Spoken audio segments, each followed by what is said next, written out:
pencerahannya Bapak untuk formasi jabatan pamong belajar yang ada di SKB, Pak. Karena kami takut seperti tahun kemarin, tahun 2023 itu tidak bisa ikut P3K. Dikarenakan kami tidak masuk dalam kategori guru. Yang mana karena mungkin status kami di Dapodik itu bunyinya adalah tutor, bukan guru. Kami bisa ikut P3K, tetapi itu ikut Pemprov ya Bu, Iya, ikut provinsi. Pemprov yang Benar. menjadi kebimbangan kami semua. Mohon bisa memberikan penjelasan kepada kami. Terima kasih Pak. Assalamualaikum warahmatullahi wabarakatuh. Pertanyaannya dari SKB, Sanggar Kegiatan Belajar.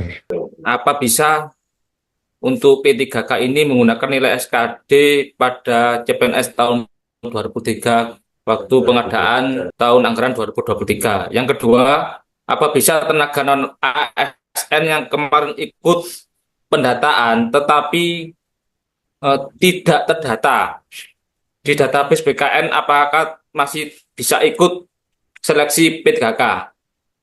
Yang ketiga, apakah non ASN jika mengikuti seleksi CPNS tetapi tidak lulus, apakah kebijakannya sama dengan non ASN yang mengikuti seleksi P3K akan menjadi P3K paruh waktu? Yang keempat, mohon izin apakah tidak ada untuk formasi kebencanaan, Pak?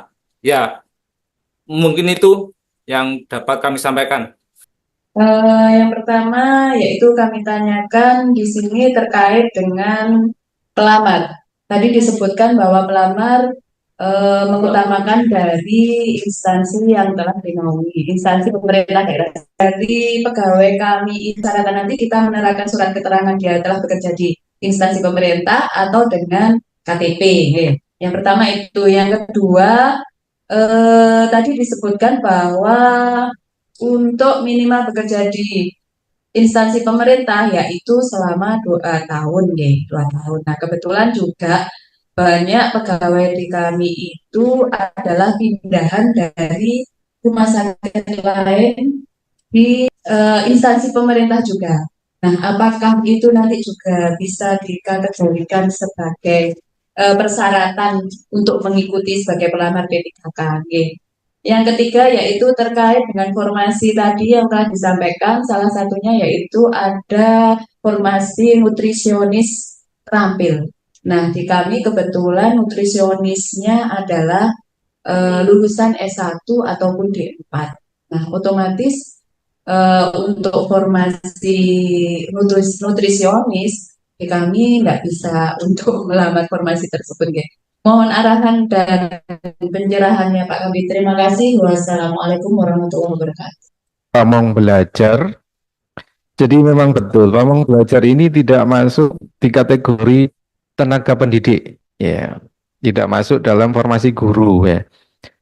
Ketika kami konsultasikan, pamong belajar ini masuk di tenaga teknis ternyata. Nah, sehingga kemarin kebijakan kita di dalam penyusunan formasi itu harus memperhatikan ketentuan kebijakan dari pemerintah pusat, ya. Yang pertama itu pelayanan dasar pendidikan, ya. Yang kedua pelayanan dasar kesehatan, baru untuk tenaga teknis. Nah, sehingga kemarin guru itu sejumlah 200 itu memang guru semua akhirnya, ya. Sehingga kemungkinan teman-teman pamong belajar nanti bisa mencari, ya, bisa mencari formasi yang relevan dengan pendidikannya. Jadi memang pada akhirnya teman-teman yang pamong belajar harus memetakan atau memilah, ya, ketika nanti formasi kami sudah dapat penetapan dari Menpan, mana formasi yang relevan dengan kualifikasi pendidikan teman-teman yang ada di SKB. Sementara seperti itu, Bu, yang bisa kita sampaikan, Bu. Pertanyaan dari BPBD, ya, yang pertama, seleksi P3K menggunakan SKB CPNS tahun 2023. Jadi untuk seleksi P3K ini sampai dengan saat ini belum ada ketentuan yang membolehkan, ya. Belum ada ketentuan yang membolehkan menggunakan SKB, apalagi SKB-nya CPNS tahun 2023. 2023 ya. Yang ada itu CPNS ya. Untuk CPNS boleh menggunakan SKD pada tahun 2023 ya. CPNS ya. Yang P3K sampai dengan saat ini belum ada aturan yang membolehkan ya. Artinya ya sampai dengan saat ini kita kemanai untuk P3K ya belum boleh ya, belum ada aturannya bisa menggunakan. Artinya tetap harus mengikuti seleksi kompetensi di tahun 2024 gitu ya. Tenaga non-ASN yang tidak terdata, saya kira sudah clear tadi kita sampaikan ya. Kriterianya selain tenaga non-ASN yang terdata di database BKN, tenaga non-ASN yang 2 tahun bekerja berturut-turut dan aktif bekerja itu punya kesempatan untuk melamar. Ya. Mungkin nanti tinggal melihat kualifikasi pendidikan.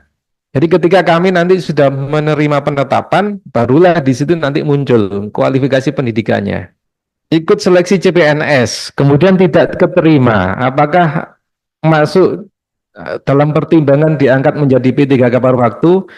Ini juga tidak ada ketentuan yang mengatur untuk CPNS menjadi paruh waktu ya. Kalau CPNS tidak lulus ya sudah. Jadi kembali ke statusnya semula gitu ya.